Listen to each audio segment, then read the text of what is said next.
Oh, udah. Okay. Recording in progress. Ya, kita mulai ya kuliahnya. Bismillahirrahmanirrahim. Assalamualaikum warahmatullahi wabarakatuh. Waalaikumsalam warahmatullahi wabarakatuh. Ya, kita lanjutkan ya pembelajarannya terkait fisika zat padat. Sebelumnya saya sudah diskusi sama Pak Iwan terkait dengan kelanjutan kuliah zat padat ya.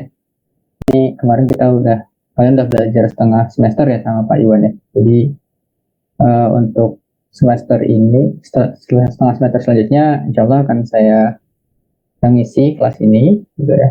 Jadi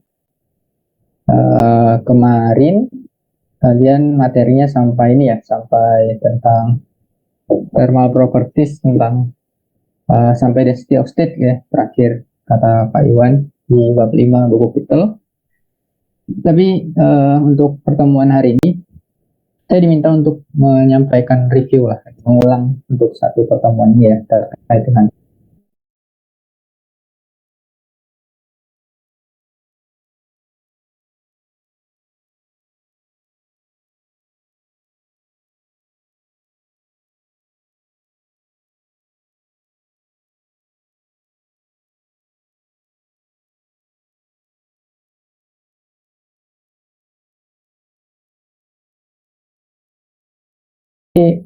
saya ngasih tambahan satu buku sih yang menurut saya recommended juga buat kalian baca, buat tambahan bacaan ya. Dan memang struktur penyampaian di bukunya agak beda, tapi ini pendekatannya lebih enak buat dibaca kalau menurut saya. Kalau Kittel ya juga bagus sih, tapi ini menurut saya juga bagus ya. Jadi buat tambahan baca, ini namanya buku tentang zat padat juga. Saya nanti beberapa kali bakal ngambil dari sini materinya, beberapa kali ngambil dari Kittel. Nah, ini ya buku Solid State Basics dari Steve Simon. Kalau kita lihat secara struktur penulisannya memang agak berbeda ya. Kalau di Kittel kan bab awal dia langsung menjelaskan tentang terkait struktur kristal, primitive cell ya. Dia jelasin Brillouin kan di awal-awal tuh. Nah, kalau di buku ini dia pendekatannya pertama jelasin specific heat, tentang thermal properties, terus tentang konsep elektron dalam metal, ya, teori Drude ya. Nanti kita di Kittel tuh di bab 6 gitu ya. Nah, makanya untuk pertemuan pertama saya akan menjelaskan konsep tentang thermal properties di bab 1 dari buku ini. Kalau di buku ini bab 1, kalau di buku ini di bab 5 gitu. Nah, nanti kalau di buku ini dia jelasin tentang konsep struktur kristal itu di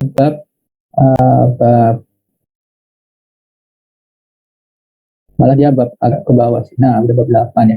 Vibrational in one dimensional number atomic jadi bab 8 kalau bab 9 ya. Kalau di Kittel kan di bab 2 crystal structure dia jelasnya di bab 12 gitu. Nah, ya cuman beda cara penyampaian, cara pesan. Tapi saya suka baca ini sih. Kalau saya pribadi, saya suka baca bukunya Steve Simon ini. Jadi dia menyampaikannya dengan cerita yang historical gitu. Kalau kita pendekatannya lebih komplit, lebih lengkap ya bukunya, penjelasannya sampai ke superconductivity, sampai bab terakhir sampai nanostructure juga dijelaskan. Tapi kalau di bukunya Steve Simon nggak sampai nanostructure, dia lebih ke basic solid state gitu. Nah, itu buat tambahan aja. Nanti saya akan cerita tentang apa yang ada di buku ini dan apa yang ada di buku kita gitu, buat materinya gitu. Oke, kita saya share ya PPT di blank PPT.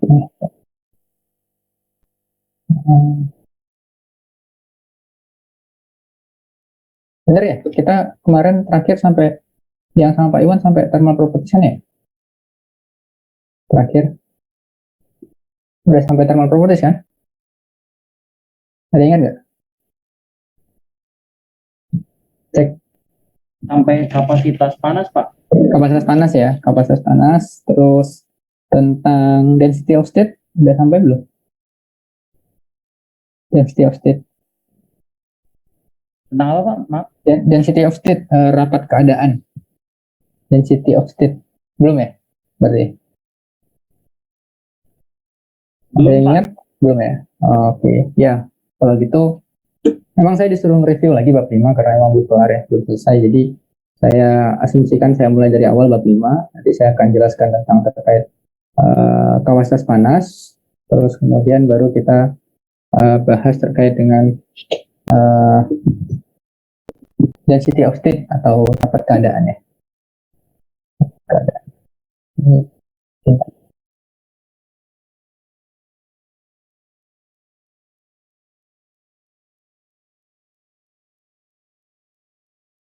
Ya.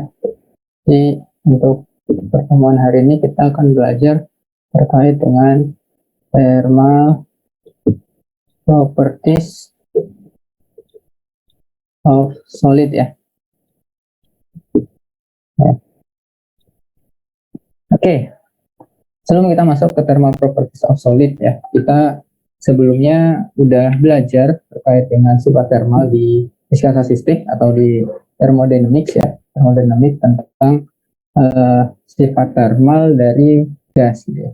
Jadi kalau kita punya gas, sebelum kita masuk ke zat padat ya, solid, kita punya gas,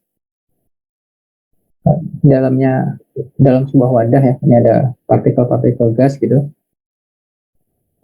dalamnya, kan ini ada partikel-partikel gas di sini banyak gitu ya, dan dia bergerak ke sana, sini, sembarang tempat,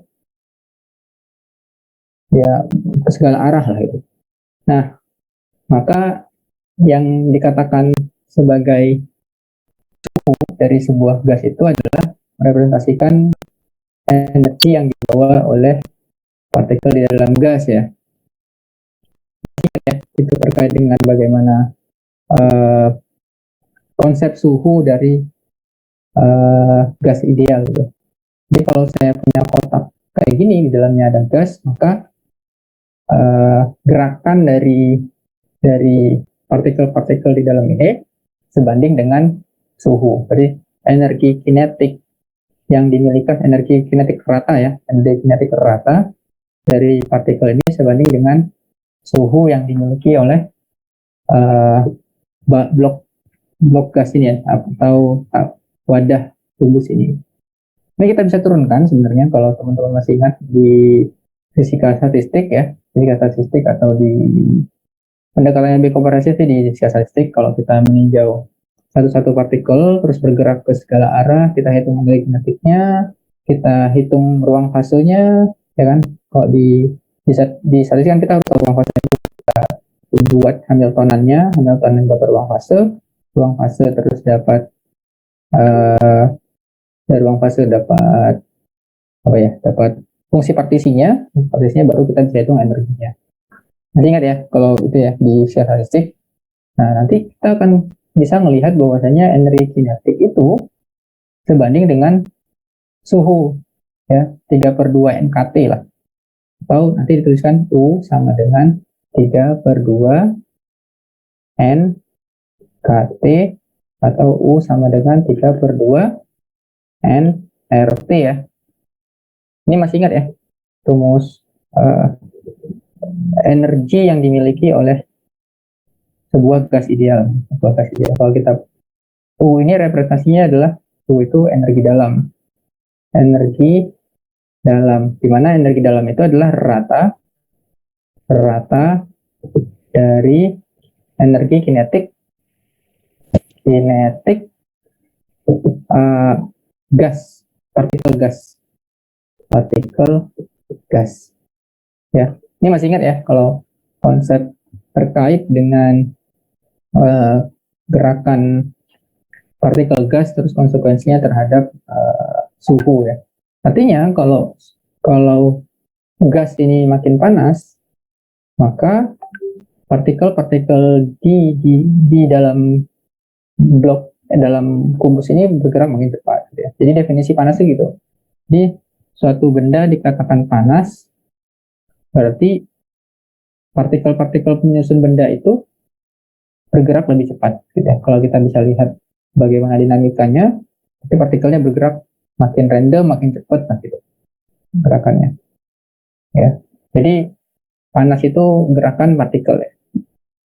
Nah, ada pertanyaan gini, panas itu kan uh, ada panas lah, ada energi ya, panas itu kan energi. Tapi sebenarnya dingin itu ada nggak sih dingin? Ya saja mbak. Panas itu kan ada ya fisis ya. Panas itu fisis. Dingin itu ada nggak? Secara fisis loh, secara fisika. Ada yang bisa jawab? Konsep dingin itu ada nggak di fisika? Ada yang bisa jawab nggak? Secara fisis ya, secara fisis. Ada yang tahu? Apakah dingin itu ada? Ini sebelum kita lanjut ke solid nih, ini masih dikasih kita ya pengantar lah, pengantar ya. Ada dingin nggak?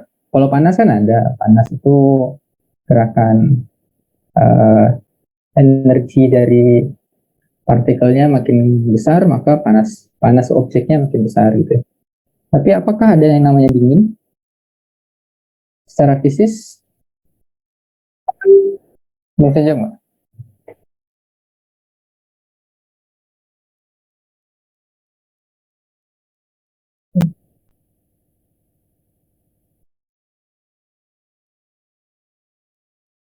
Ada yang tahu?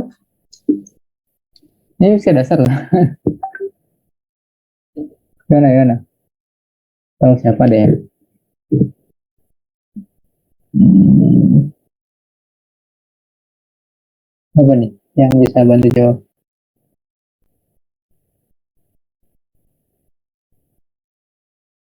Novel dulu deh, novel dulu deh. Novel pertama. Nanti saya ada nggak?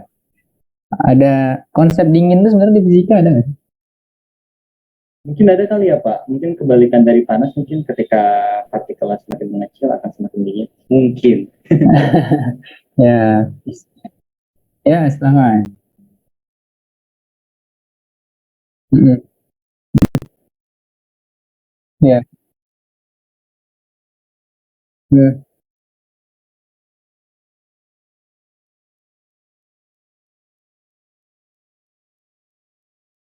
ya.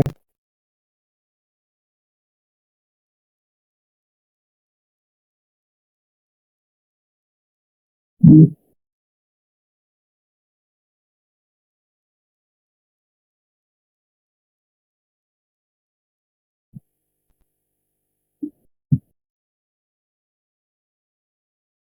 mm,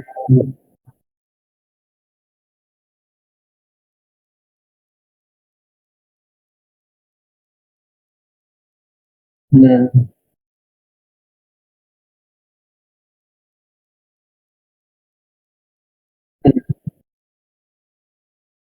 mm,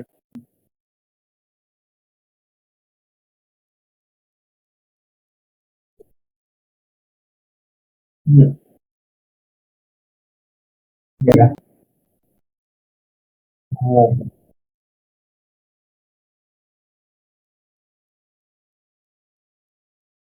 ya, ya, ya, ya, sip. Ya, oke ya, sip. Itu udah sesuai sih. Jadi sebenarnya secara fisika itu dingin itu nggak ada. Dingin itu cuma definisi bahasa kita aja, definisi bahasa manusia untuk mengatakan suatu kalor yang kecil ya. Nah, tidak ada kalor itu artinya dingin. Ketika ada kalor itu berarti itu panas gitu kan ya. Jadi itu dingin itu definisi definisi kita aja. Ya kalau di fisika panas itu berarti energi yang banyak gitu ya. Energi di sini katakan energi gerak partikel-partikelnya makin cepat gitu. Tapi dia dingin, dingin itu berarti partikel-partikelnya bergerak lambat ya, bergerak lambat. Dia dingin. Tapi artinya tuh energinya kecil kan, energinya kecil. Jadi energi besar itu panas, artinya si partikel-partikelnya bergerak lebih cepat, maka berarti dia suhunya panas. Kalau energi elektron-elektronnya bergerak lambat, berarti uh, kalornya sedikit atau suhunya dingin. Nah, itu bahasa kita aja, bahasa kita, bahasa manusia ya, untuk mengatakan suhu kecil itu dingin, suhu tinggi itu panas. Tapi secara mikroskopik, ini kita lagi ngomong mikroskopik ya, mikroskopik, panas itu adalah energi tinggi, dingin itu adalah energi rendah. Energi partikelnya bergerak gitu ya. Nah, ini di gas ideal, di sifat panas di gas. Nah, kemudian kita mengenal ada namanya konsep kapasitas panas ya, kapasitas panas, kapasitas panas, kapasitas panas ya. Kapasitas panas itu adalah energi yang dibutuhkan untuk menaikkan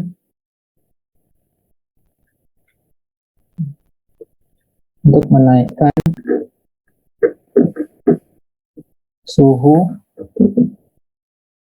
per derajat 1 derajat lah, per 1 derajat gitu, atau per derajat. Nih ya, berarti dia itu adalah energi yang dibutuhkan untuk menaikkan suhu objek sebesar 1 derajat ya, 1 derajat atau sebesar 1 satuan gitu. Kalau kita pakai Kelvin berarti per 1 Kelvin, kalau kita pakai Celsius berarti per 1 Celsius. Yang mana secara definisi kita bisa tuliskan CV sama dengan doki per do T ya. Ini definisi kapasitas panas ya. Definisi kapasitas panas. Banyaknya kalor yang diberikan, energi ya. Energi itu kan, kalor kan juga energi ya. Kalor itu bentuk energi. Banyaknya energi atau kalor yang dibutuhkan, yang diberikan kepada sebuah objek untuk menaikkan suhu satu derajat gitu ya, 1 derajat. Nah, kalau kita lihat dari ini, dari persamaan ini, karena katakan awalnya dia nggak punya energi ya, terus kita naikkan suhunya, jadi katakan objeknya awalnya suhunya 0, terus kita naikkan suhunya 1 derajat. Berarti kan bisa kelihatan ya bahwasanya CV itu adalah 3/2 NK kan. Kalau kita buat CV sama dengan DU per DT ya kan, sama dengan 3/2 N R atau 3/2 NK ya. C ini ya, 3/2 NK. Masih kan ya kalau ini ya, konsep ini ya, konsep terkait kapasitas panas. Jadi besarnya kalor yang kita berikan kepada gas ideal untuk menaikkan dia 1 derajat itu sebesar 3/2 NK gitu. Nah, di dalam istilah statistik lagi, untuk gas monoatomik ini kan, untuk gas monoatomik ya, C-nya tadi ya, benar ya, 3 CV ini ya, 3/2 NK ya, 3 CV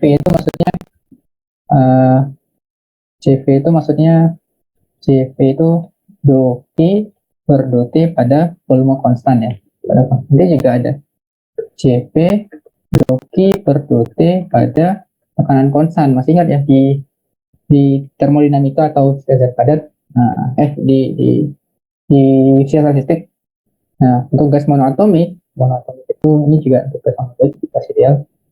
Monoatomik itu berarti partikelnya cuma 1 titik kayak gini, terus dia gerak ke sana kemana-mana lah. Tapi kalau di atomik nanti dia ada kayak gini ya, berarti ini yang gerak kemana gitu. Nah, untuk gas monoatomik dia punya monoatomik ini dia atomik, dia punya 2 atom yang saling berikatan. Gas monoatomik dia punya kapasitas panas kayak gini ya, sebesar 3/2 NKT gitu. Nah, itu kapasitas panas untuk sebuah gas ideal ya. Kalau kalian mau cari kapasitas ketika T konstan, itu bisa turunkan, nanti dicek di buku ini 3/2 NKT. Nah, ini untuk gas ya, untuk gas. Tapi bagaimana perilaku kapasitas panas di dalam sebuah benda padat yang bukan gas. Bentar ya, saya ke toilet bentar ya. Izin bentar.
Eh, kita lanjut ya. Ini untuk gas monoatomik. Nah, bagaimana kondisinya untuk di zat padat gitu, zat padat. Nah, untuk di zat padat sebenarnya ini ada sebuah hukum ya. Bagaimana kapasitas panas di dalam zat padat, namanya kapasitas panas. Kapasitas panas dalam benda padat. Nah, ini mengikuti namanya Dulong Petit Law ya, hukum Dulong Petit. Ada yang tahu Dulong kapasitas panas Dulong Petit? C sama dengan berapa? Di buku ada sebenarnya sekitar. Ada yang tahu berapa kapasitas panas untuk benda padat?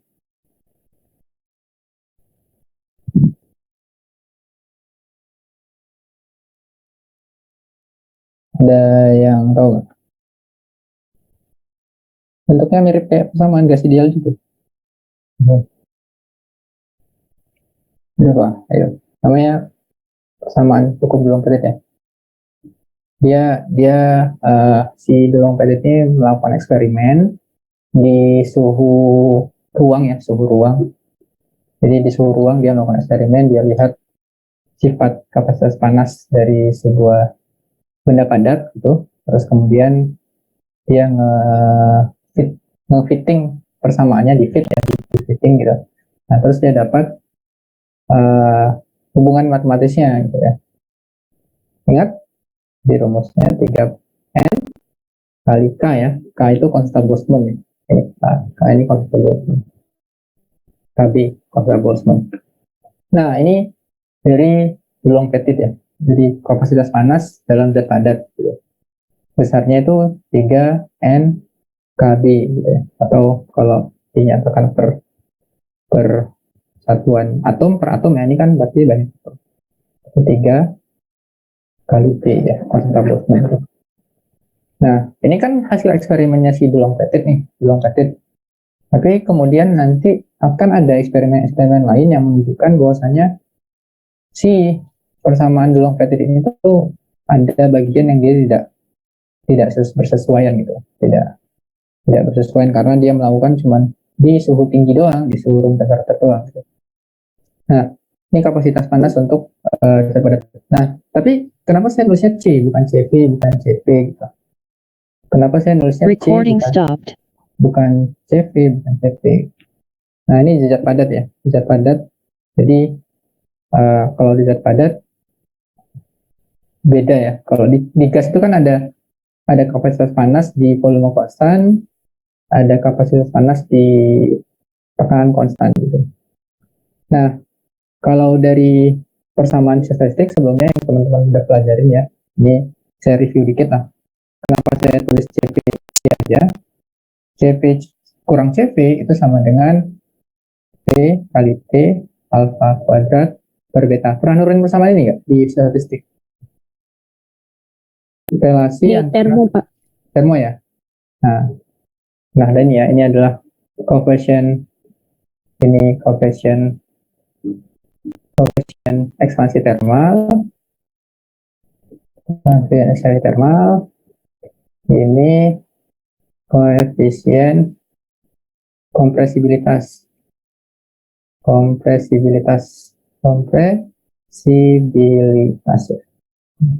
benda gitu ya. Nah, kenapa di zat padat itu kita cuma tulis C, nggak kita tulis CV atau CV? Karena di zat padat koefisien ekspansi termal itu kecil banget gitu. Itu sangat kecil, ini sangat besar gitu ya. Dia kan susah ya untuk di kompres kan benda zat padat itu. Kalau gas kan gampang ya.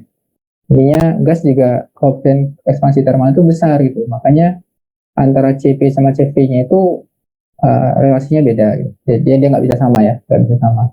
Tapi kalau untuk zat padat, ini kita bisa anggap 0 gitu. Jadi CP dan CV-nya itu CP sama dengan CV sama dengan C. Karena ini sangat kecil, koefisien ekspansi termalnya itu kecil, terus koefisien kompresibilitas itu sangat besar. Jadi suku sebelah kanannya 0, sehingga kita bisa anggap koefisien kapasitas panas di volume konstan itu sama dengan kapasitas panas di tekanan konstan ya. Kalau untuk zat padat. Nah, makanya saya tulisnya C aja. Jadi di dalam zat padat kita nggak akan ketemu CV dan CP ya. Kalau kalian belajar termodinamika, kalian ketemu atau di statistik kalian ketemu kapasitas panas di tekanan konstan, kapasitas panas di volume konstan gitu ya. Tapi kalau di sini kita nggak ketemu, kita anggap dia sama. Nah, ini kapasitas panas dalam benda padat mengikuti konsep dari hukum Coulomb-Pettit. Nah, tapi kan dia belum jelasin si Coulomb-Pettit itu nggak ngejelasin sebenarnya ini ada apa gitu ya.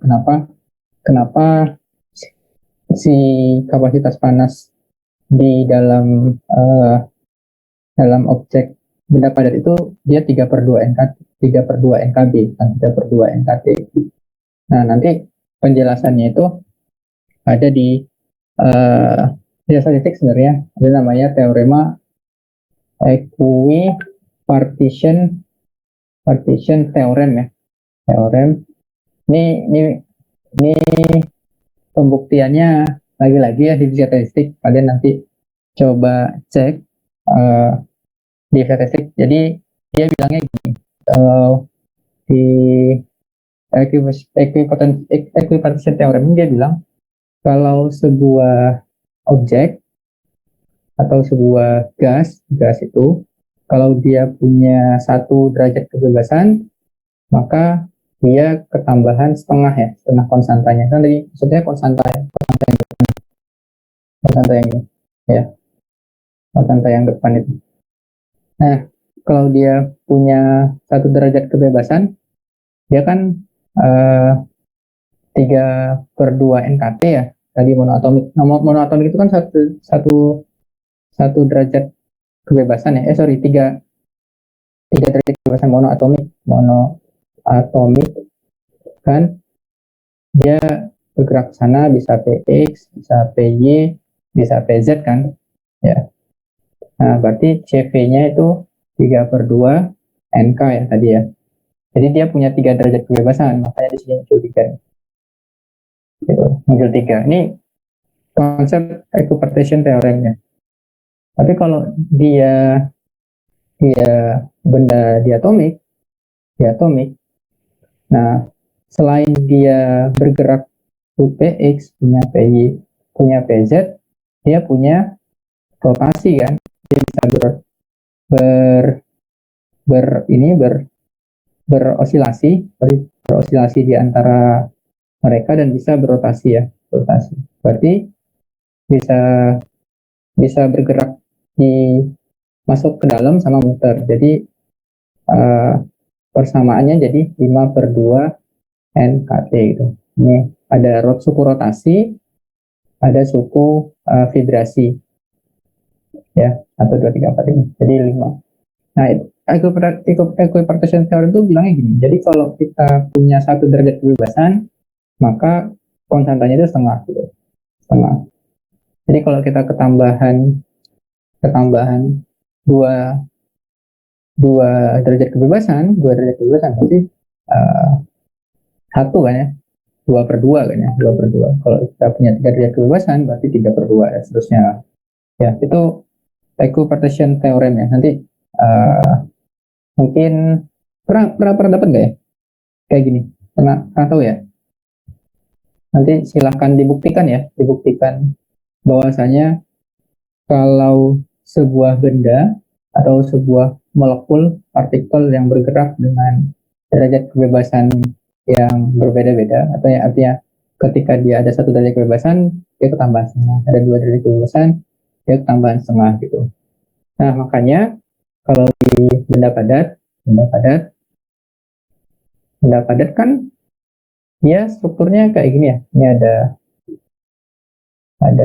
kayak gini, kita bisa modelkan seperti pegas ya, terus ke sana juga ada pegas kayak gini ya strukturnya ya, kita bisa bayangkan dan seterusnya lah. Dia ada di 3 dimensi.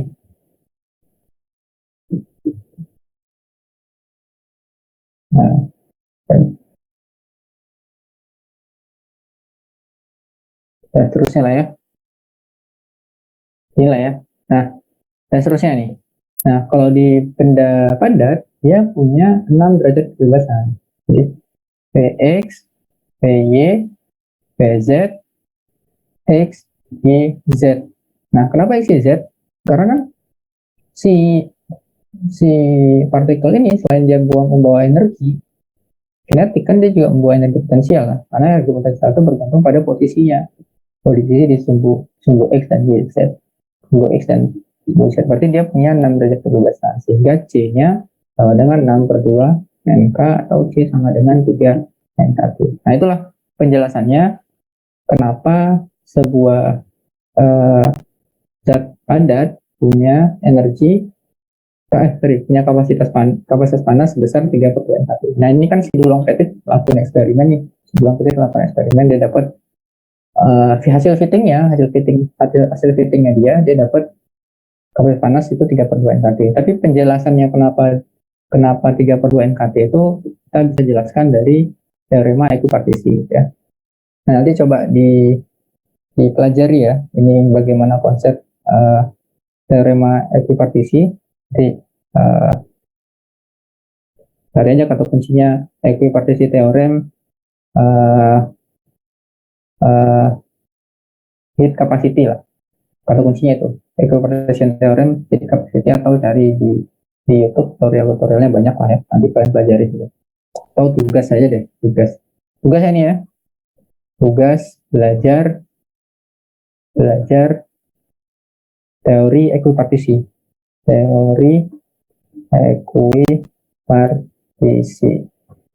ya, nanti di submit ya, atau paling minggu depan nanti dibuat catatan penjelasannya apa itu teori ekuipartisi ya. Nah itu oke. Tugas satu ya. Ya biar tugas belajar nanti diketik aja terus di submit itu. Jelasin terkait dengan konsep ekuipartisi itu apa gitu ya. Nah, kalau di zat padat kan tadi 3 NKT ya, 3 NKT persamaannya gitu, persamaan kapasitas panasnya gitu. Nah, kalau penjelasannya dari teorema ekuipartisi ini di statistik ya, di statistik nanti kalian coba pelajarin, silahkan disubmit. Nah, terus kemudian ternyata berdasarkan hasil eksperimen, dari hasil eksperimen itu menunjukkan bahwasanya persamaan hukum Dulong-Petit itu, Dulong-Petit law itu tidak selalu benar lah, tidak selalu apa ya, benar tuh kalimatnya tidak selalu benar. Tidak selalu, maksudnya kayak gini, kayak hukum Newton kan nggak selalu benar ya. Ada yang namanya koreksi dari teori relativitas kan ya. Nah, Dulong Petit itu juga tidak selalu benar gitu ya. Ternyata dari eksperimen itu menunjukkan bahwasanya kapasitas panas itu nggak konstan gitu ya. Jadi katanya itu karena kapasitas panas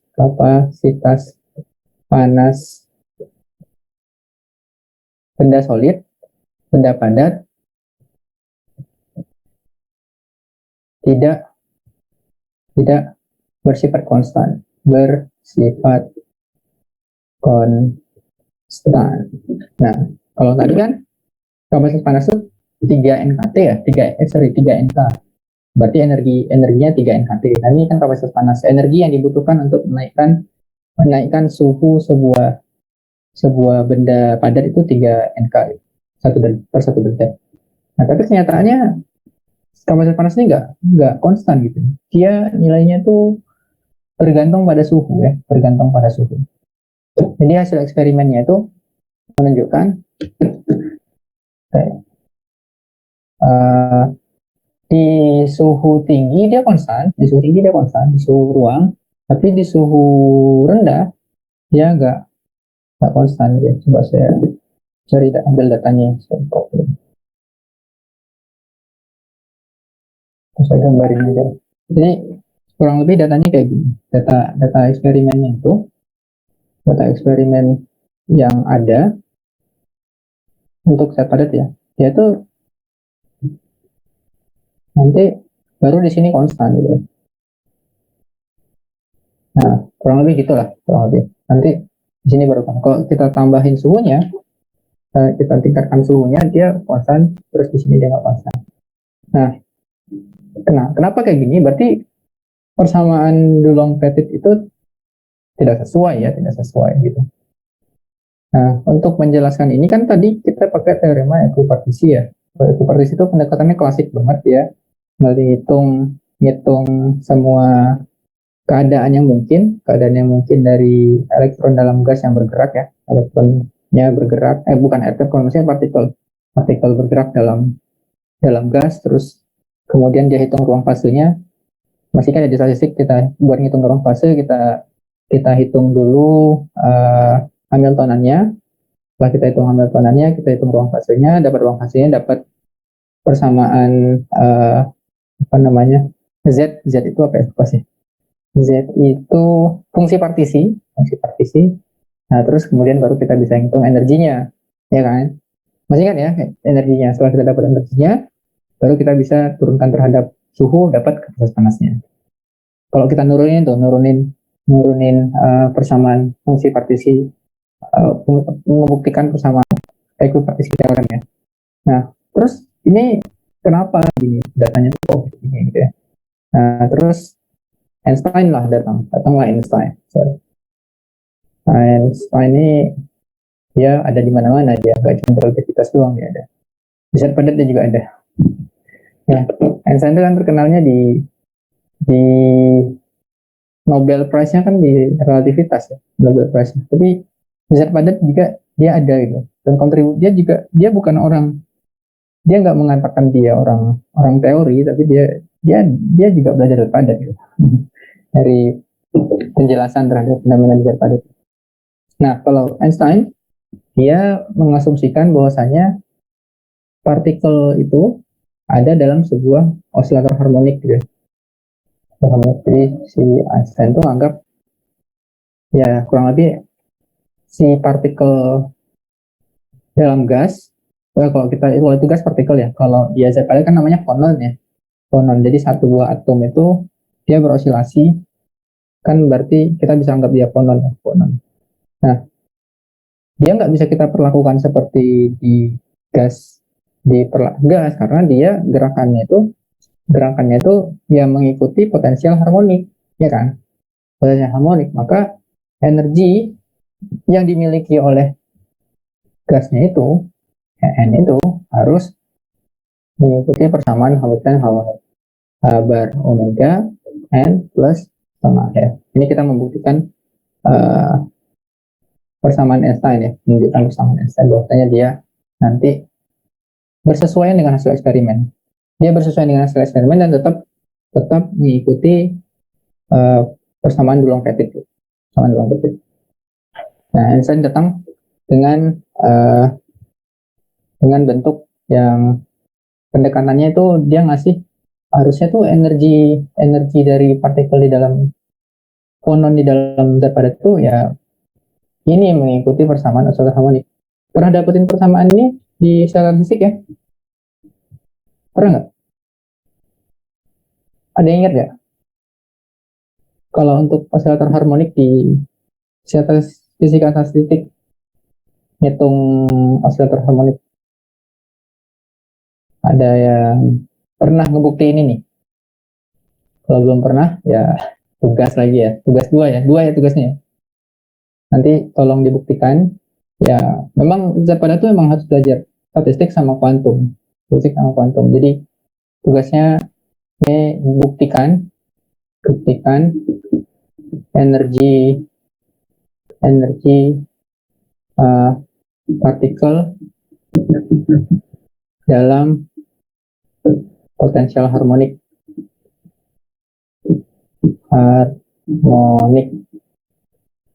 tapi dengan statistik ya, dengan fisika statistik.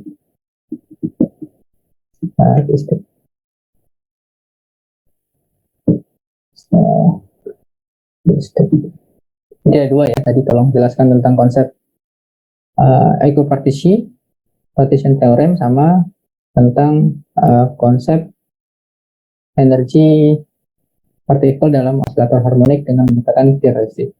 Nah, Einstein ini dia datang pada tahun apa ya? Sebelum Schrödinger lah.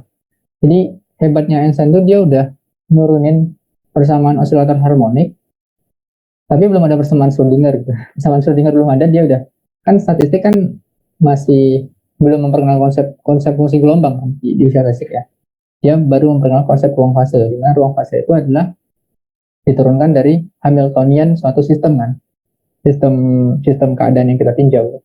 Nah, dari keadaan yang kita tinjau terus kita turunin dapat energi di sebuah oscillator harmonik itu Habar omega n plus 1,5 gitu. Dulu belum ada persamaan Schrödinger gitu. Tapi ketika udah ada persamaan Schrödinger, kita coba selesaikan tugas harmonik dengan menggunakan persamaan Schrödinger, hasilnya juga sama dengan ini. Hasilnya sama dengan ini. Jadi Einstein itu ya udah lebih dulu daripada pada kesamaan Schrödinger ya, sama Schrödinger kuantum gitu. Tapi dia nggak suka kuantum. Bukan nggak suka kuantum, dia kurang suka dengan konsep di fisika kuantum ya, konsep entanglement. Oh, bentar, saya ada telepon.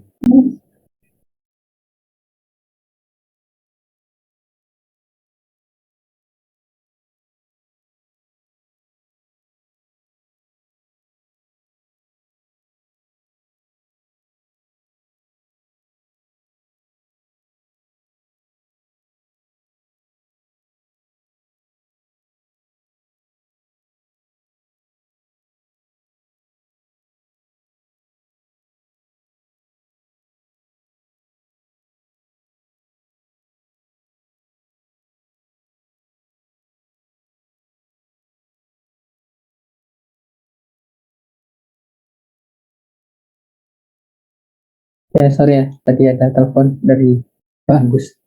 Ya, kita lanjut. Nanti tolong dibuktikan ya ini ya, persamaan oscillator harmonik.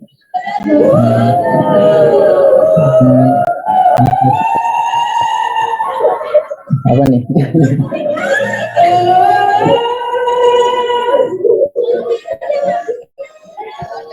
Cek. Ini ada yang bocor nih. Cek. Suaranya.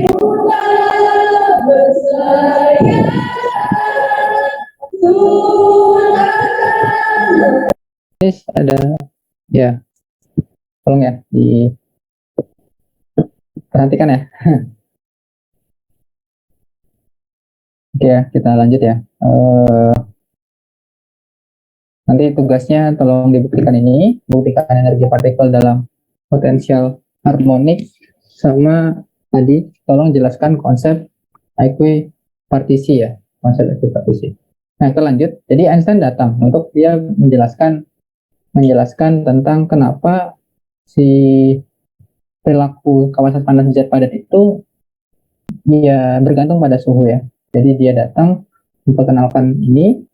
Nah, terus kemudian dia coba hitung kapasitas panasnya. Nah, untuk menghitung kapasitas panas berarti kita harus hitung energi total dari setiap atom di dalam gas kan ya, di dalam zat padat kan ya.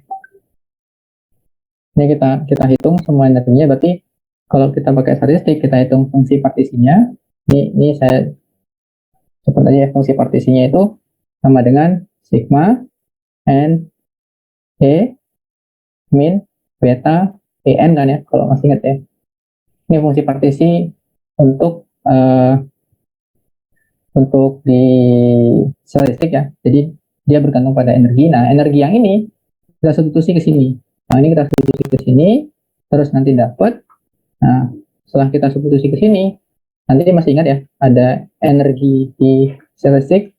Setelah ini kita substitusi ke sini, do Z per do beta. Nah, ini sama dengan energi ya. Do Z per do beta itu sama dengan energi. Sehingga nanti kita akan dapatkan H bar. Kalau kalian masukin ini ke sini, terus nanti kalian turunin terhadap betanya, maka kita akan dapatkan H bar n beta beta H bar omega plus tengah ya, tengah.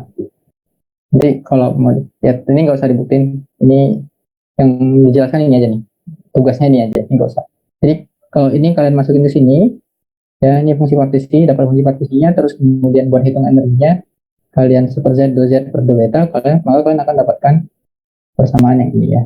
Sehingga kapasitas panasnya itu sama dengan do energi per do T ya, sama dengan kita akan dapatkan bentuknya kayak gini, K beta, ini K Boltzmann ya, K Boltzmann rho beta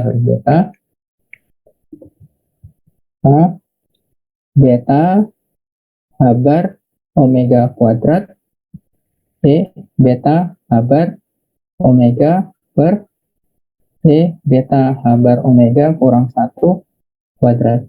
Nah, kurang lebih gitu ya. Jadi kalau kita punya persamaan energi untuk sebuah osilator harmonik, ini diturunkan dari statistik, kita substitusi ke persamaan fungsi partisinya, terus kemudian kita hitung energi rata dari setiap partikel di dalam zat padat itu, zat benda yang kita amati. Rumusnya adalah seper fungsi partisi kali fungsi partisi per beta. Do beta kita dapatkan ini, kita dapat C-nya do E per do T, maka kita akan dapatkan persamaan ini.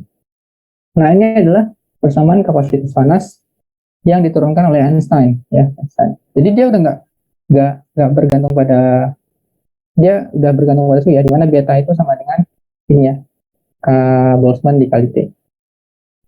K Boltzmann dikali T. Ya, beta itu konsep Boltzmann dikali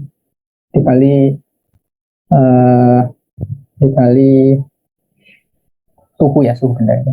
Nah, sekarang kan lihat nih, kapasitas panasnya udah nggak konstan kan, bergantung pada suhu ya, pada suhu. Ya, tapi ini untuk satu dimensi kan, ini satu dimensi kita lihat.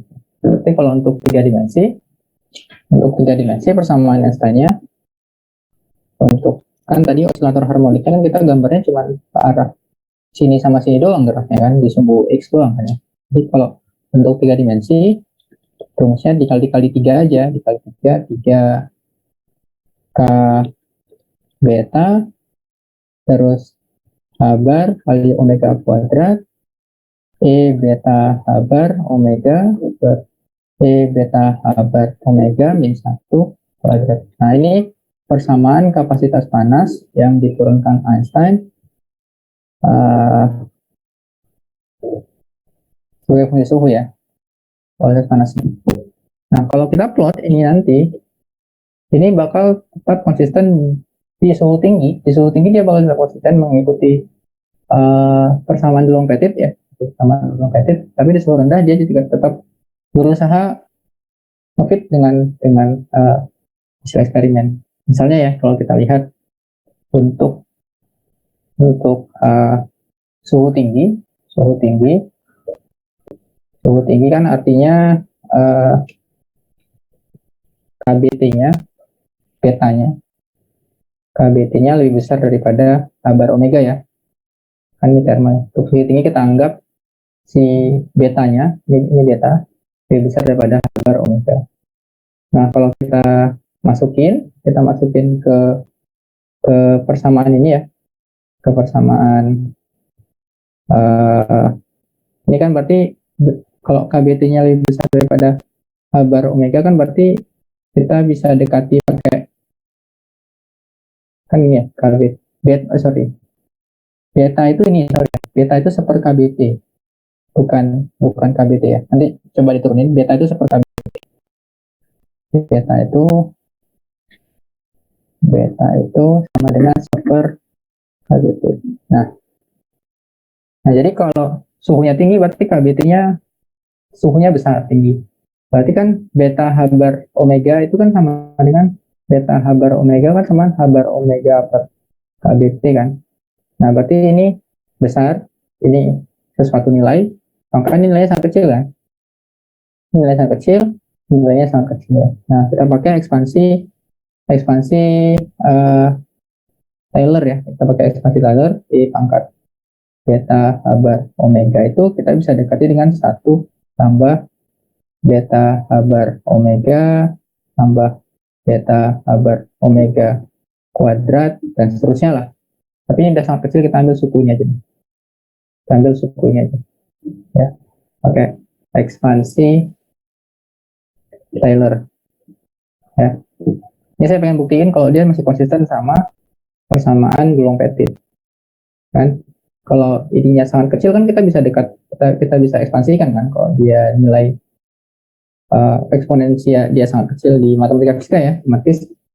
Nah, jika masukin C sama dengan 3K beta H bar omega kuadrat, ini jadinya kalau diekspansikan jadinya 1 plus beta H bar omega per 1 plus beta H bar omega kurang 1 kuadrat kan, berarti ini habis ya. Habis, berarti C-nya sama dengan 3K beta H bar omega kuadrat 1 plus beta H bar omega per beta H bar omega. Nah, ini bisa dicoret. Jadi tinggal C K terus, oh ini ada kuadratnya, sorry ya, ada kuadratnya. Dicoret ya. Tadi kan 3K 1 plus beta H bar omega. Nah, ini karena kan nilainya sangat kecil ya. Ya kan tadi asumsi yang ini. Kan ini nilainya sangat kecil, berarti saya bisa ambil 3K ya. 3K ya. Nah, berarti dapat kita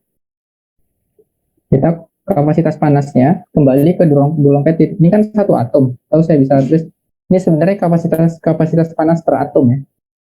C kecil lah. C kapasitas panas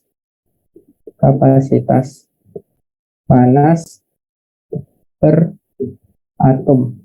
Kalau totalnya berarti C sama dengan 3 tergantung berapa atom, 3 NK. Nah, berarti kan kembali ke persamaan Dulong Petit yang di awal kan ya, yang di awal tadi. Nah, kembali ke persamaan Dulong Petit yang ini. Nah, persamaan Einstein dia ngebuktiin bahwasanya kapasitas panas itu tidak tergantung pada, dia tidak konstan, tapi juga dia bisa berubah sebagai fungsi suhu. Yang mana ketika di suhu tinggi dia konstan, ya, ketika di suhu tinggi dia bernilai konstan, mendekati persamaan Dulong Petit, tapi ketika suhu rendah ini dia sampai dia di bawah room temperature lah ya, di bawah room temperature, maka dia membentuk suatu persamaan eksponensial. Nah, ini dari persamaan Einstein ya. Kalau dilihat di suhu suhu tadi kan suhu tinggi. Kalau kita lihat di suhu rendah, kalau kita ambil untuk suhu rendah,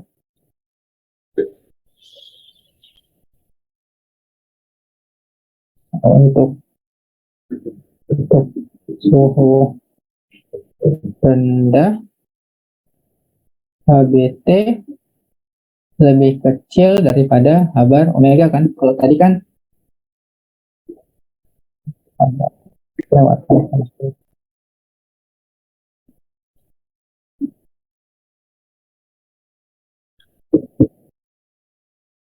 Nah, tadi kan KBT-nya lebih besar pada H bar omega. Kalau untuk suhu rendah, KBT-nya harus lebih kecil daripada H bar omega kan. Ya. Nah, kalau kita masukin ke persamaan awal tadi yang ini berarti kan ini gede banget ya. Kalau KBT-nya kecil kan berarti H bar per omega per KT di mana T-nya sangat kecil. Jadi kan sesuatu yang dibagi sangat kecil kan besar banget. Ya. Ini jadi besar banget, terus ini juga jadi besar banget. Ini dikurang satu tuh nggak ngefek gitu. Ya kan? Nggak ngefek ya. Jadi kan awalnya persamaannya jadinya kan C sama dengan 3K beta H bar omega kuadrat E beta H bar omega per E beta H bar omega kurang satu kan. Nah, ketika ini diterapkan, secara diterapkan, otomatis ini kan jadi besar ya, besar. Ya, sangat besar lah, sangat sangat besar. Ini juga sangat besar.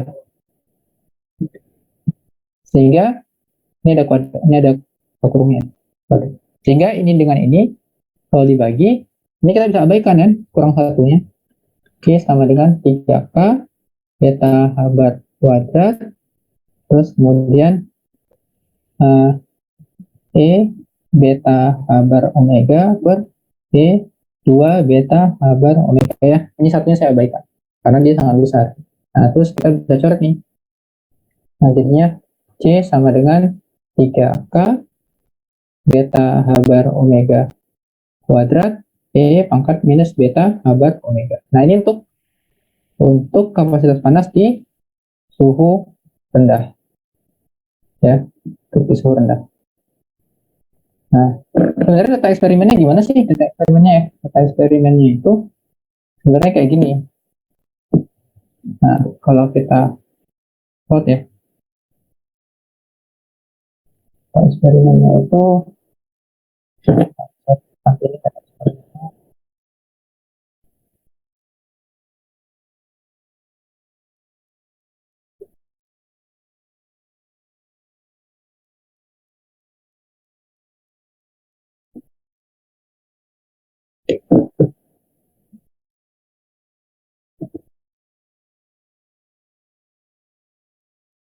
nah ini ya, kalau kita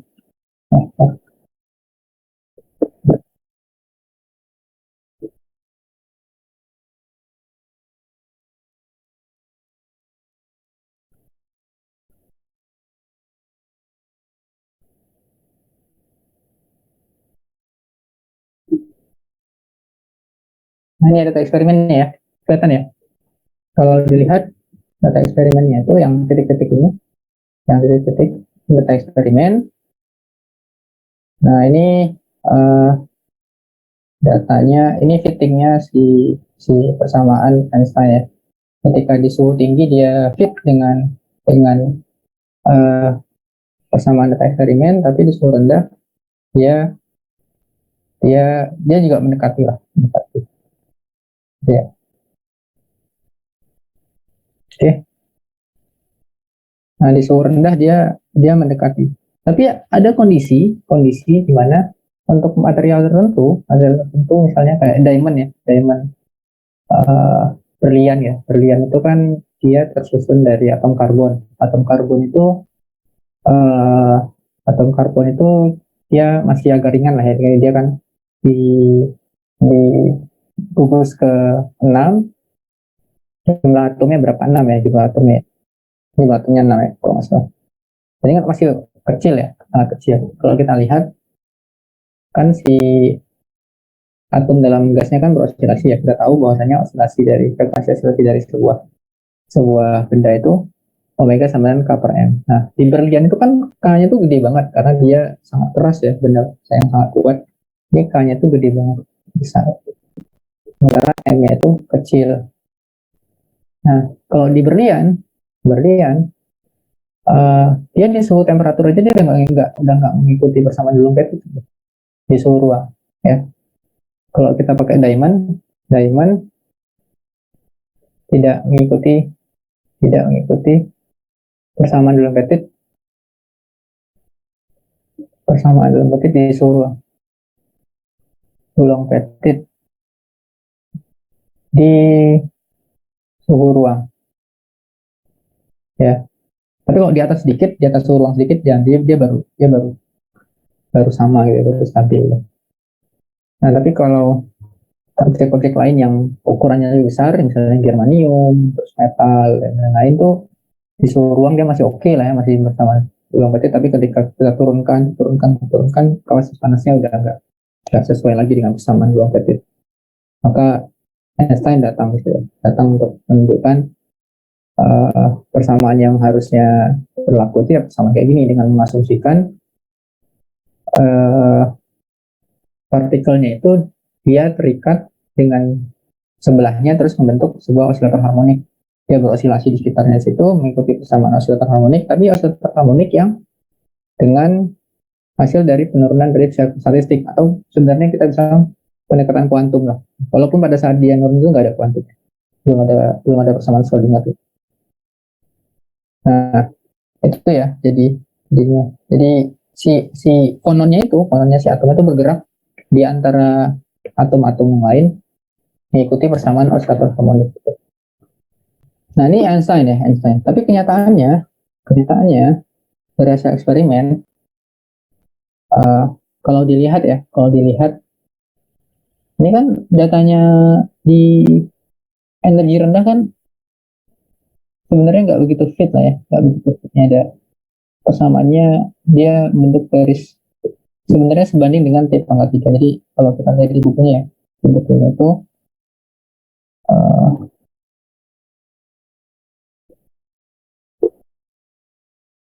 ini ya bukunya ya, kelihatan ya.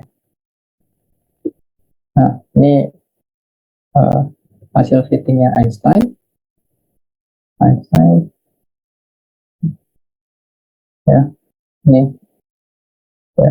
Terus kemudian ternyata kalau kita lihat di suhu rendah itu sebenarnya dia nggak nggak fit gitu, nggak benar-benar fit. Jadi ada eksperimen yang dilakukan oleh siapa nih, eksperimen di jurnalnya ini.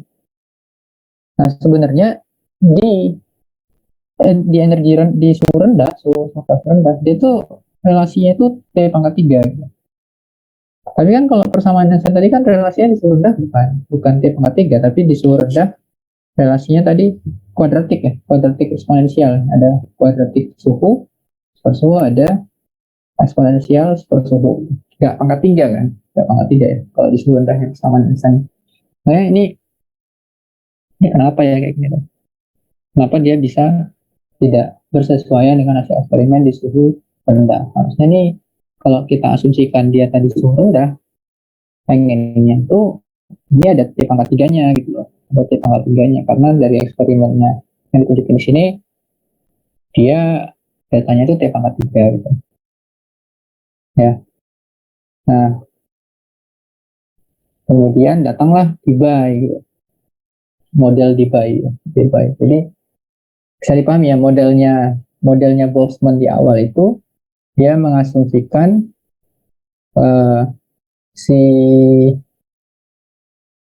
partikel bergerak di atom-atomnya itu mengikuti ya seperti gas ideal lah, seperti gas ideal, tapi dia terperangkap mengikuti potensial. Ada dia punya energi kinetik sama punya energi potensial ya. Energi kinetik dan energi potensial. Tapi energi kinetik sama energi potensialnya diturunkan dari persamaan ekuipartisi gitu ya, ekuipartisi. Terus kemudian Einstein datang, terus ngasih solusi, dia menerapkan harusnya si partikel-partikel yang terjebak tadi itu dia punya energinya itu mengikuti bentuk energi oscillator harmonik di usia kuantum. Walaupun saat itu belum ada kuantum sih, tapi dia nurunkan itu dari penekanan fisika statistik ya, nurunin ngitung fungsi partisinya gitu. Nah, terus kemudian ini nggak konsisten juga dengan eksperimen, ternyata di suhu rendah gitu. Suhu tinggi oke, dan trennya juga kelihatan mendekati ya, mendekati. Tapi kenapa di suhu rendah dia nggak bersesuaian gitu. Nah makanya terus kemudian datang model Debye, model Debye ya, Debye, Debye, Debye, model Debye. Nah, model Debye ini sebenarnya ngapain? Ada yang udah baca belum? Ada yang bisa ngasih ini ya, ngasih penjelasan nggak sebelum saya kasih? Ada yang udah baca bukunya? Buku di kita ada kan? Buku kita juga dia jelasin model Debye. Ya, buku kita ya. Nah, model Debye. Nah, ini model Debye. T pangkat 3 ya, eksperimen. Nanti dia nyesuaiin dengan hasil eksperimen supaya dia hasilnya T pangkat 3. Ada yang udah tahu bagaimana yang dilakukan di model Debye, dia bikin modelnya? Ada yang bisa cerita nggak?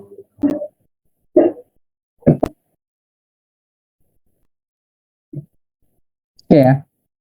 Atau kalau ada pertanyaan langsung dipotong aja sih. Kalau ada pertanyaan. Nah, kalau di model Debye ini, dia kan tadi Einstein tuh nganggap kita punya zat padat, terus si atom-atomnya itu atau fononnya berosilasi mengikuti persamaan oscilasi harmonik ya, oscilasi kuantum. Tapi dia nganggap semua partikelnya itu berosilasi dengan frekuensi yang seragam. Jadi semuanya ketika dia energinya misalnya katakan berosilasi dengan 100 Hz, semuanya berosilasi 100 Hz.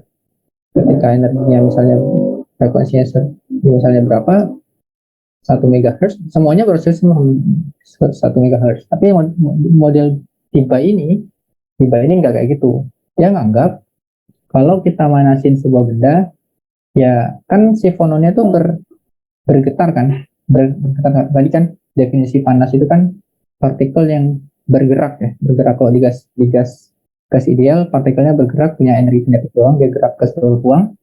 Nah kalau di model Debye, kalau di zat padat, dia partikelnya itu si fonon tadi yang berosilasi di titiknya doang, dia nggak bergerak-gerak, tapi dia cuma nggak bergerak, maksudnya nggak bergerak pindah-pindah ya, dia cuma berosilasi di ruangan itu aja di sekitarnya. Nah kalau Einstein kan bilang semua frekuensinya sama tuh, dia modelnya tadi dia nganggap semua frekuensinya sama. Terus model Debye ini datang mengkoreksi, misalnya harusnya kita bikin model ya kita panasin atom-atomnya bergetar, tapi di sana tuh atomnya tuh nggak bergetar secara seragam, dia punya macam-macam frekuensi gitu. Ada frekuensinya 100, kayak spektrum cahaya putih kan terdiri dari banyak frekuensi ya. Nah model Debye ini datang menjelaskan ya kita harus mendefinisikan bahwasanya di dalam itu nggak cuma ada satu frekuensi, tapi banyak frekuensi. Nah makanya nanti dia memperkenalkan si Debye ini memperkenalkan konsep density of state ya. Density of state ini adalah rapat keadaan atau rapat keadaan. Rapat keadaan ini maksudnya apa? Maksudnya adalah kan keadaan itu dalam vibrasi zat padat ini berarti keadaan itu adalah frekuensi yang kita lihat ya, frekuensi ya. Kan tadi saya bilang ada banyak frekuensi di dalam zat padat yang beroscilasi. Katakan ada 10 atom yang berosilasi dengan frekuensi 5 Hz, berarti rapan keadaannya 5/10 gitu. Atau ada 10 atom yang berosilasi dengan frekuensi 2 Hz, berarti 2/10 gitu. Jadi rapat keadaan, dia menggunakan konsep rapat keadaan. Tadi kan rapat keadaan itu kita masukkan sebagai D frekuensi yang mana nilainya itu Dn per D omega ya, omega itu frekuensi. Ya, jadi konsep rapat keadaan itu ya tergantung yang kita tinjau rapat keadaan frekuensi. Kalau kita di zat padat ini kan lagi ninjau frekuensi, berarti rapat keadaan frekuensi. Nanti di zat padat ketika nanti bab selanjutnya ketika kita belajar band structure ya, pita energi, nanti ada namanya rapat keadaan pita energi dari satu zat padat. Nanti kita bahas untuk ketika kita bahas tentang band structure pita energi, ini kita lagi bahas rapat keadaan frekuensi di dalam zat padat ya. Jadi yang pertama kan harusnya zat padat itu yang dipanaskan dia punya bermacam-macam frekuensi dalam bergetar.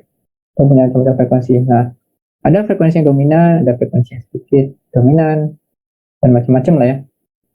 Ada yang tidak dominan gitu. Nah, kalau kita lihat di bukunya ya, buku Kittel itu, ini saya jelasin dari buku aja, nggak perlu saya cari. Sebelum kita ke sana, kita harus belajar dulu yang namanya konsep rapat keadaan. Rapat keadaan. Jadi kan di dalam zat padat itu ada atom kayak gini. Atomnya tersusun, katakanlah dia ada 10 atom. Katakanlah ada 10 atom, 1, 2, 3, 4, 5, 11 atom. 11 atom ya. Kan ini kita bisa bayangkan zat padat ya, yang terhubung dengan pegas gitu. Pegas. Berarti kan keadaan yang mungkin dia berosilasi, ini saya gambar aja lagi. 1, 2, 3, 4, 5, 6, 9, 10, 11 ya. Nah, ini pisahnya sejauh A. Nah, ini jaraknya sejauh A. Kan dia periodik ya kalau kristal itu. Nah, kalau kita punya atom yang susun kayak gini, ada S0 sampai S10 kayak gini, ini S10 ya. Dia kan bervibrasi ya, atau berosilasi ya. Berarti ada N kemungkinan vibrasi atom itu, jenis frekuensi yang muncul ya. Maksudnya gimana sih? Nah, karena ini di ujung dia nggak mungkin bergerak, ini kan di ujung nggak mungkin bergerak ya. Di ujung dia pasti dia diam ya. Di saya dasar. Ujung itu yang kita belajar tentang gelombang berdiri ya, gelombang berdiri. Ujung ini pasti dia diam ya. Berarti kan kemungkinan gelombang yang terbentuk adalah ini pasti fix ya. Kemungkinan pertama gelombangnya adalah kayak gini kan. Ini semua ini di atas, di atas, di atas, dan seterusnya terus bawah. Nah, kayak gini kan atomnya. Ada atom di sini, ada atom di sini, ada atom di sini, dan seterusnya. Ya kan? Ya kan? Kemungkinan pertama ya, kemungkinan bahwasanya atomnya bervibrasi. Yang mana ini lambdanya sama dengan, katakan ini L, ya. Yang lambdanya sama dengan 1, 2, 3, 10 ya. Berarti bukan lambda. Iya berarti lambda sama dengan 20A kan, karena ini kan 10, 1, 2, 3, 4, 5, 6, 7, 8, 9, 10. Sehingga K-nya sama dengan 2Q per lambda atau 2Q per 20A sama dengan Q per 10A ya. Nah, ini jenis vibrasi atau model vibrasi yang mungkin terjadi dalam atom kalau kita punya S sama dengan 10. Tapi kan dia juga mungkin bervibrasi kayak gini kan, mungkin kayak gini kan dia bervibrasi. Dia bisa bervibrasi kayak gini juga kan, ya. vibrasinya juga mungkin kayak gini kan. Ini artinya ini di sini, ini di sini, ini di sini, ini di sini, di sini, di sini, dan seterusnya ya. Possibility-nya lah, possibility-nya. Nah, kalau gini kan lambdanya berarti 10A ya. Berarti K sama dengan 2V 10A atau V berapa nih? V per V-nya 10A berapa? V per 5A. Ya kan? Atau saya buat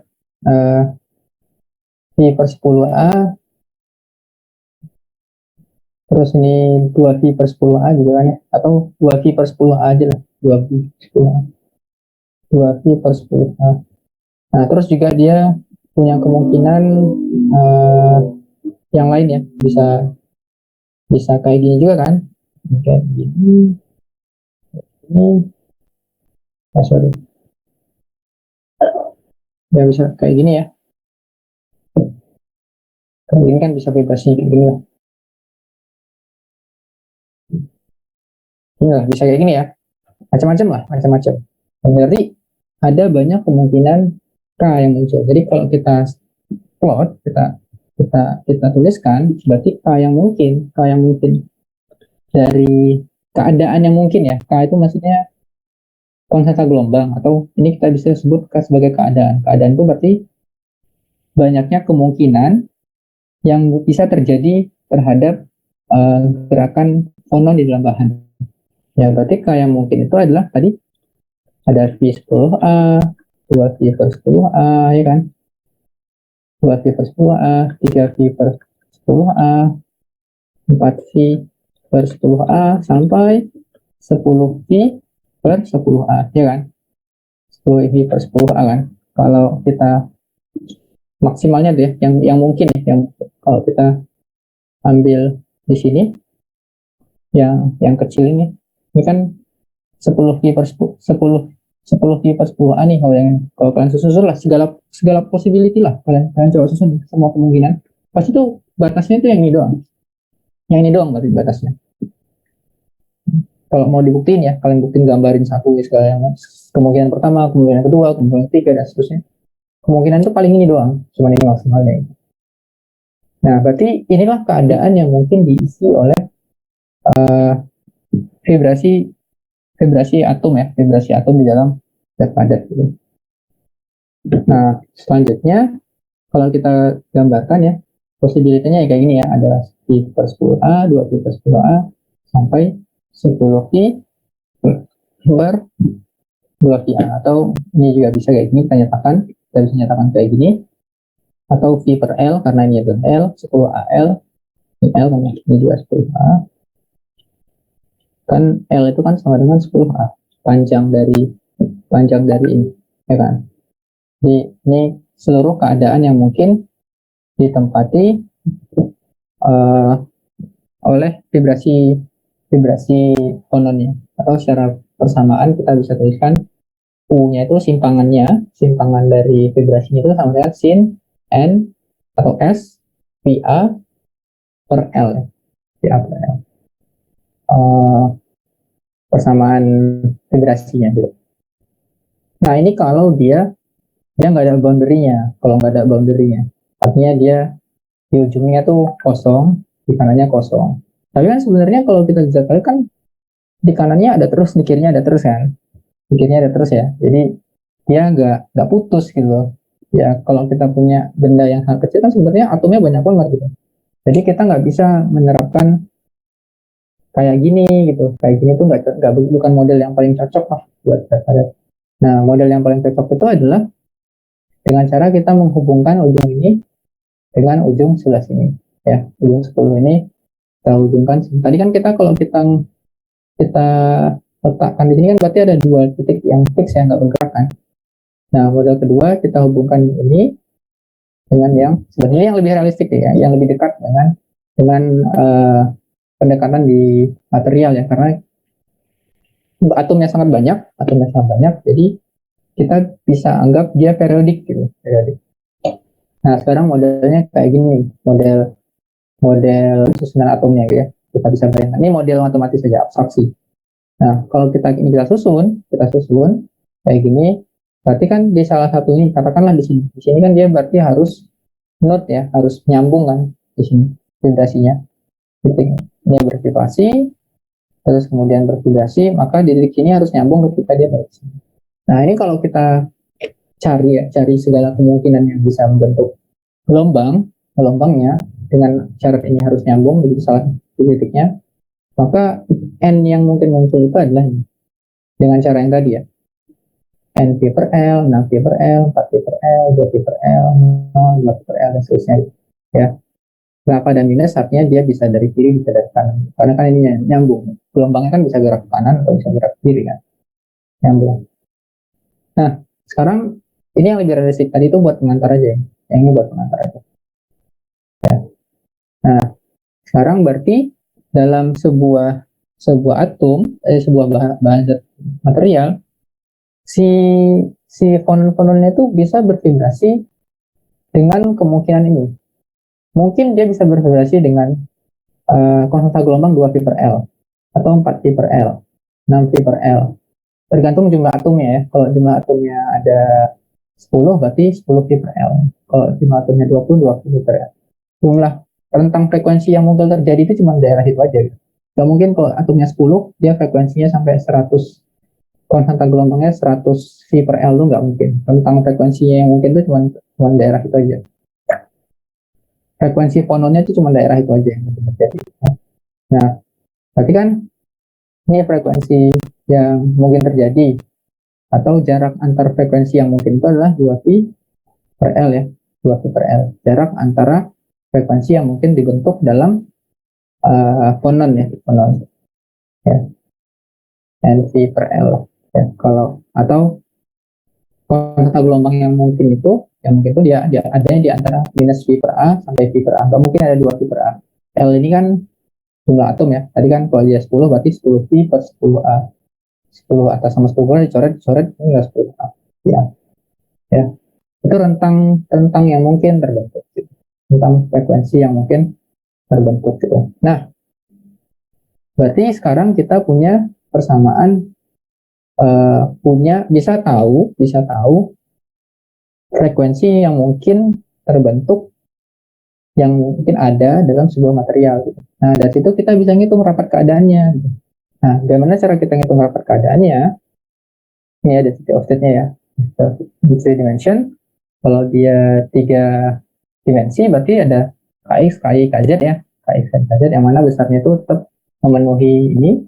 Berarti di sumbu Kx dia tetap frekuensi yang mungkin itu 2P per L, 4P per L, sampai NP per L. Ky juga 2P per L, 4P per L, NP per L. Frekuensi yang mungkin ya, frekuensi yang mungkin. Di Kz juga gitu. Nah, jadi kan kita bisa abstraksikan pakai ruang fase buat ngitung rapat keadaannya. Nah, tinggal karena ini ruang 3 dimensi kan, kalau kita plot kan berarti ada titik-titik di ruang 3 dimensi ya. Kalau kita plot, tadi kan ini kita plot 1 dimensi nih. Ya, kita plot 1 dimensi nih rapat keadaan yang mungkin ya. Keadaan yang mungkin. Kalau kita plot kan berarti kan ya, ini ada KX1, KX2, KX3, KX4, ini juga ada KX1, KX2, dan seterusnya ada di seluruh ruang lah, bisa tersebar di sini juga, tapi dia diskrit ya, di seluruh ruangnya lah, di seluruh ruang. Ini ruang K-nya, ini ruang K lah kita sebut ya, KX, KY, KZ, ya kan? Kita mau ngitung berapa titik yang ada dalam ruang itu, karena itu mewakili rapat keadaan itu. Nah, cara ngitungnya berarti karena ini ruang 3 dimensi, kan satu ini jaraknya 2 V per L kan, satu titik ini. Berarti per 1 senti ini berarti delta per 1 jarak itu berarti number per lagi.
Ya, sorry ya.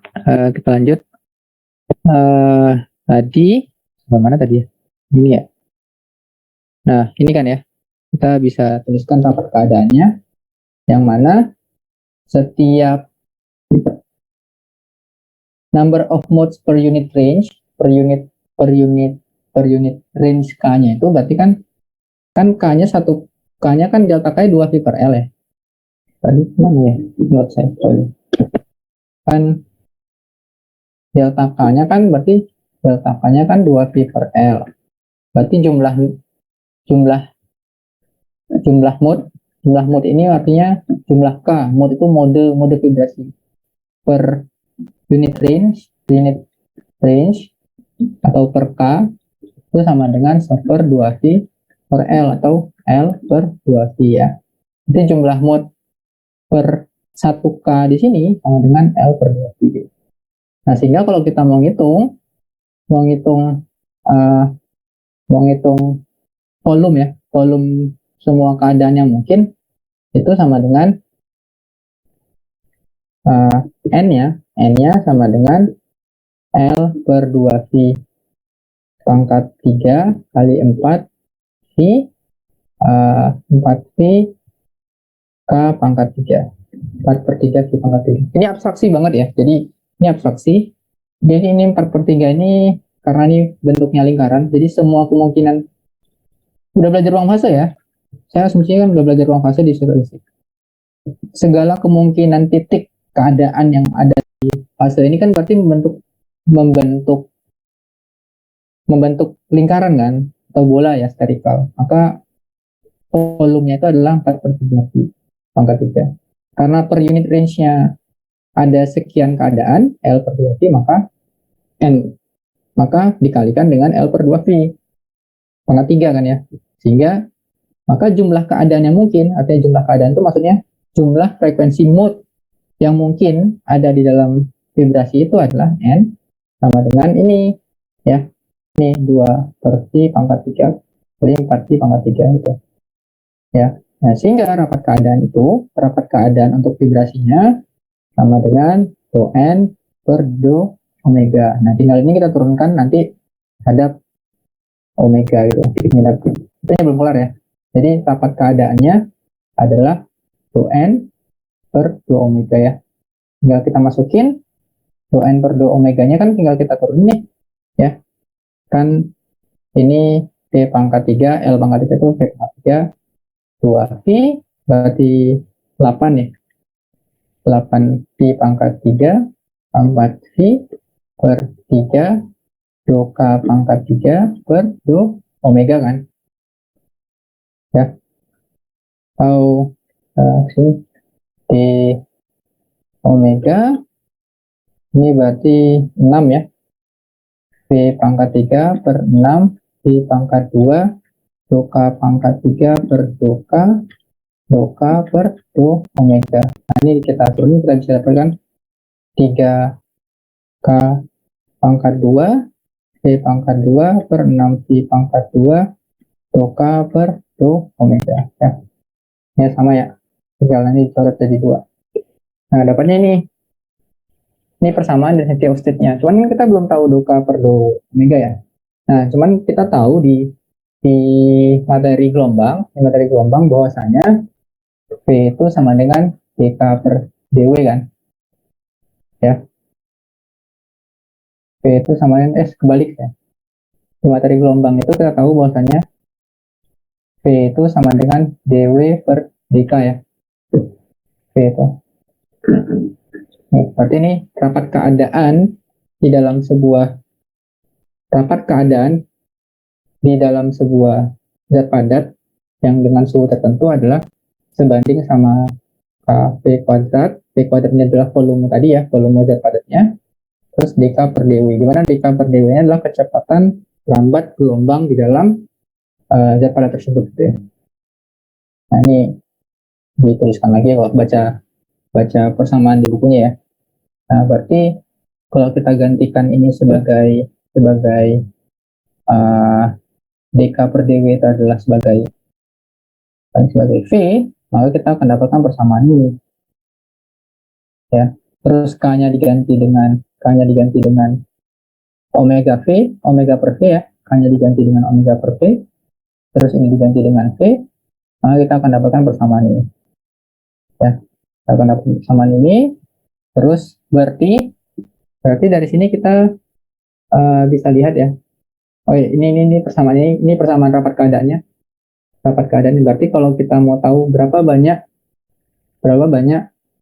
yang frekuensi 100 di dalam bahan itu, ya udah tinggal masukin ini 100, terus masukin 2V, volume bahannya berapa, terus asalkan tapi syaratnya kita harus tahu dulu berapa kecepatan rambat gelombang di dalam bahan itu. Itu kan sama seperti kecepatan rambat gelombang suara kan ya, gelombang suara di dalam zat padat ya. Jadi kalau kita mau tahu density offset ya tinggal kita uji pakai merambatkan gelombang suara terus kita ukur gitu density offsetnya. Ya ini relasinya, relasi density offset dengan kecepatan rambat gelombang sama volume gelombangnya, volume banyak atomnya tadi. Nah ini density offsetnya. Nah berapakah omega cuts off-nya, frekuensi maksimal yang mungkin terbentuk di dalam gelombang tadi? Kan saya bilang ada banyak frekuensi di dalam itu, tapi kan nggak mungkin sampai tak hingga kan. Nah frekuensi maksimalnya itu kita ganti ini dengan K, ini kita ganti dengan ini ya, kita ganti dengan ini. Tadi kan kita udah nurunin ini, kita gantikannya dengan omega V kali K, masukin terus kita balikin, maka kita dapatkan omega D sama dengan 6V kuadrat T pangkat 3 N per V.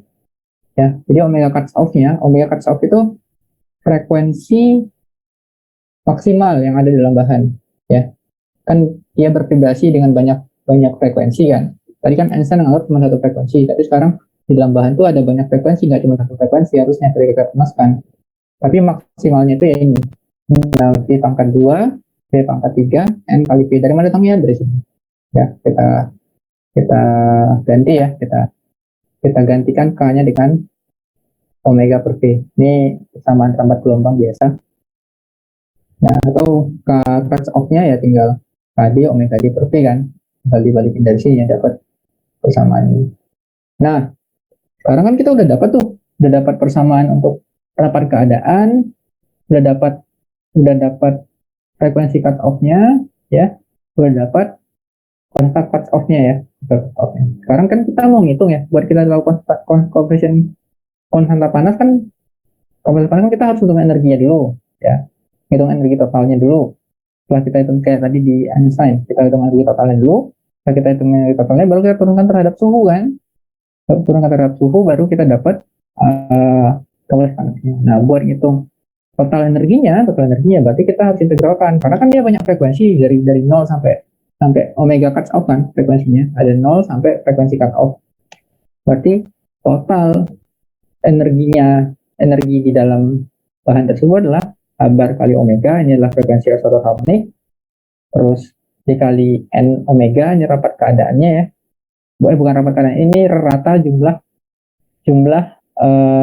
atom dengan frekuensi yang berbeda-beda ya. N omega ini datangnya dari ini nih, datangnya dari di atas sumbernya. Nah nih, ya nanti silahkan dibaca ya dari mana itu, dari distribusi Planck. Jadi dia kan kalau kita mau tahu total energinya kan berarti energi satu atom mana tadi?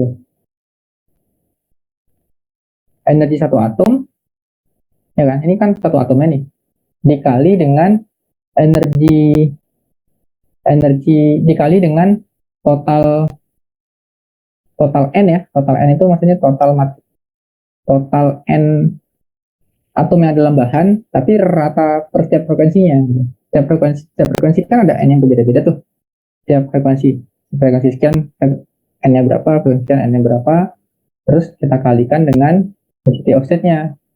Di energi tersebut berapa rapat keadaan N-nya itu. Terus baru diintegralin.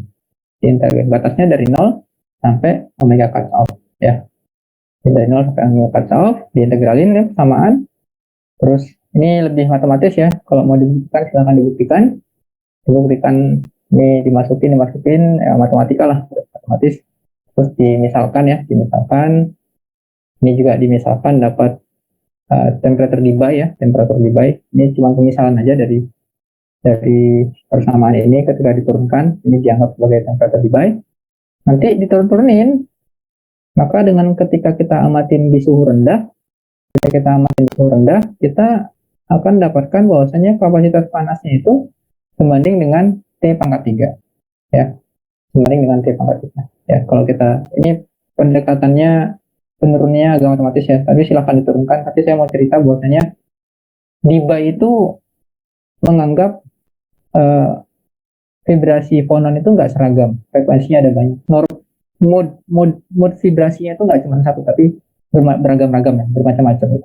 Nah, dengan melihat kondisi vibrasinya seperti itu, maka dia di akhirnya dapat dicocokkan dengan hasil eksperimen bahwasanya di frekuensi rendah dia sebanding dengan T pangkat 3. Yang mana secara eksperimen juga menunjukkan bahwasanya di frekuensi rendah itu kapasitas panas itu dia bentuknya linear ya, mengikuti relasi T pangkat 3 dan fit dengan hasil eksperimen. Modelnya Debye ini cocok dengan hasil eksperimen. Jadi dikoreksi awalnya modelnya Boltzmann, awalnya persamaan Coulomb Petit datang masih pembuktian eksperimen bahwasanya hukumnya seperti ini, terus Boltzmann mencoba menjelaskan Coulomb Petit bahwasanya dari konsep ekuipartisi, terus kemudian di situ mengatakan kapasitas panas konstan, tapi ternyata kenyataan eksperimen tidak seperti itu, bahwasanya kapasitas panas itu berubah sebagai fungsi suhu di suhu rendah.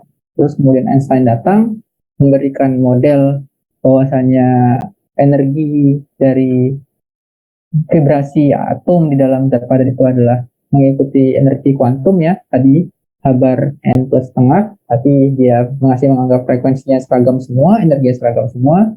Dari itu dia bisa nyocokin untuk energi tinggi dan energi rendah, tapi energi rendah masih belum begitu tepat, gitu. Tidak mengikuti hasil eksperimen, di mana hasil eksperimen menunjukkan T pangkat 3. Nah, terus kemudian baru dikoreksi sama Debye, yang mana Debye memperkenalkan konsep rapat keadaan, di mana frekuensi dari mode vibrasi atom di dalam zat padat itu tidak seragam, tapi dia berubah. Dia bergantung, dia bermacam-macam, ada frekuensi yang berbeda-beda lah, nggak cuma satu frekuensi. Ketika kita punya zat padat kita panaskan, maka si fonon-fonon itu bervibrasi. Vibrasinya itu bukan satu jenis frekuensi, tapi macam-macam frekuensi, ada macam-macam mode frekuensi. Nah, itu yang diperkenalkan oleh Debye ya, Debye, sehingga dia bisa ngefit dengan persamaan di hasil eksperimen di frekuensi rendah. Oke ya, itu ya. Ada pertanyaan nggak? Cukup ya untuk hari ini. Tahu ada pertanyaan? Ada yang kurang jelas? Untuk yang pembuktian itu ini apa? Kecil banget suaranya, nggak kedengeran apa? Ya, tes. Kedengeran nggak, Pak? Apa? Udah terdengar, Pak? Coba.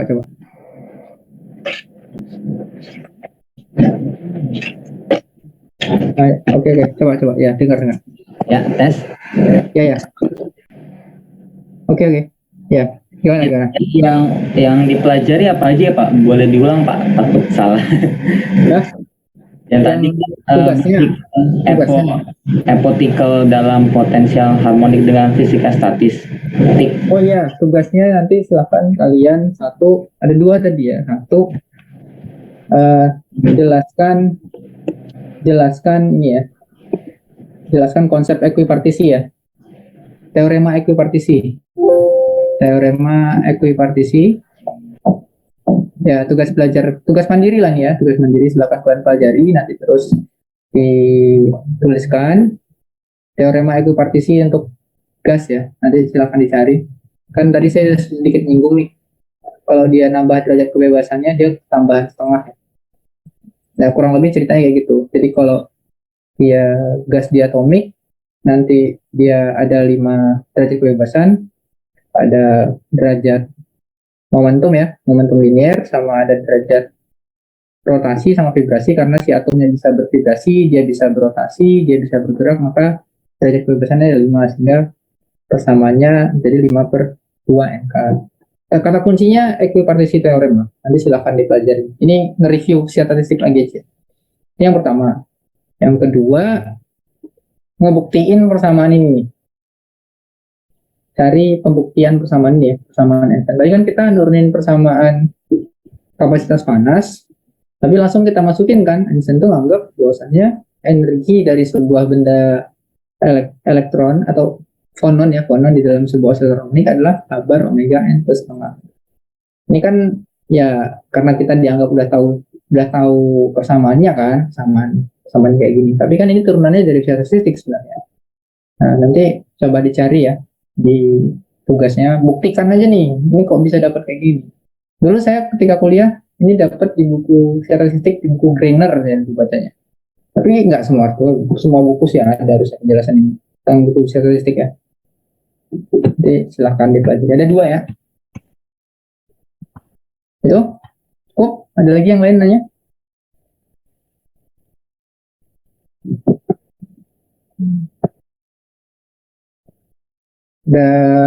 Ada yang bingung nggak? Jelas ya. Tadi kita hari ini penjelasannya terkait dengan kapasitas panas, terus kemudian ya perubahan ini ya. Nanti kalau belum jelas, nanti bisa baca di sini ya. Di bukunya kita halaman bab 5 sama ini di sini juga bisa. Tapi kalau di sini di bab awal, bukunya Steve Simon dia lebih historical, penjelasannya saya juga lebih enak baca buku ini sih. Ya, punya Steve Simon. Oke, cukup. Masih ada 7 menit kalau ada pertanyaan.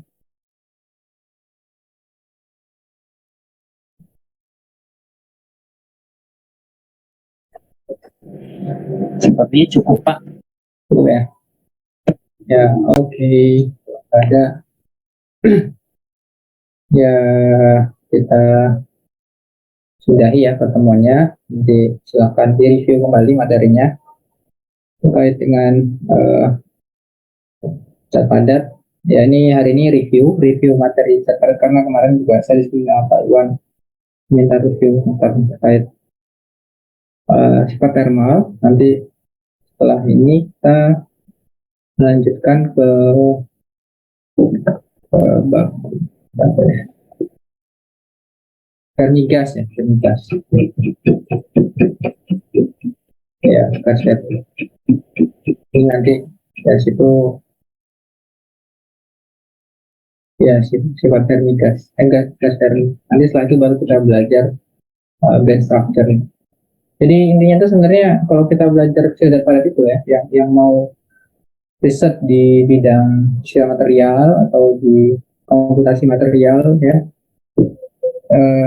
pemahaman kalian di bidang filter padat, statistik terus kuantum itu ya memang harus dikuatkan konsep-konsep yang sudah dipelajarin di filter padat sama statistik sama di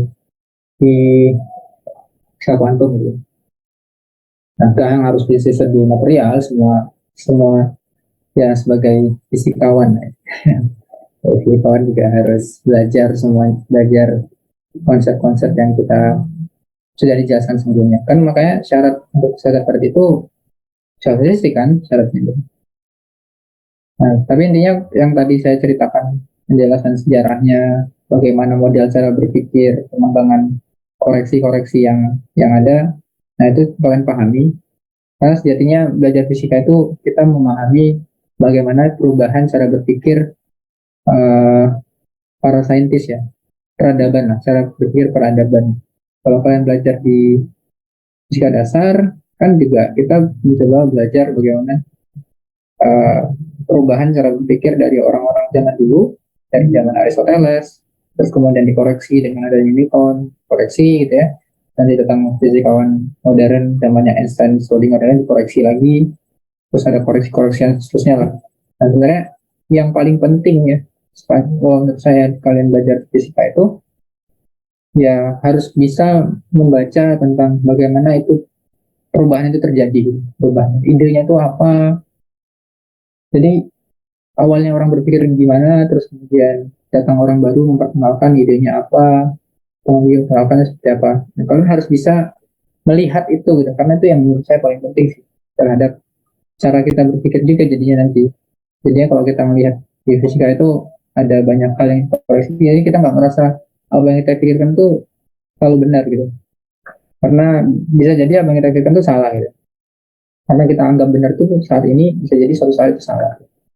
Jadi kita nggak ngerasa kita itu yang paling benar ya nanti jadinya. Nah itu eh, sangat penting ya buat kalian belajar fisika, melihat apa yang ada di materi fisika yang kita temui, bagaimana perubahan cara berpikir orang. Nah, itu akan ya membentuk perspektif lah perspektif kita. Gitu. Oke, cukup ya. Kalau nggak ada pertanyaan, kita cukupkan pertemuan hari ini. Besok lagi ya, berarti ya satu lagi ya. Iya Pak. Berapa? Jam 1 juga ya? Iya. Oh, oke. Sip. Ya, mungkin untuk hari ini kita cukupkan pertemuannya. Saya akhiri. Assalamualaikum warahmatullahi wabarakatuh.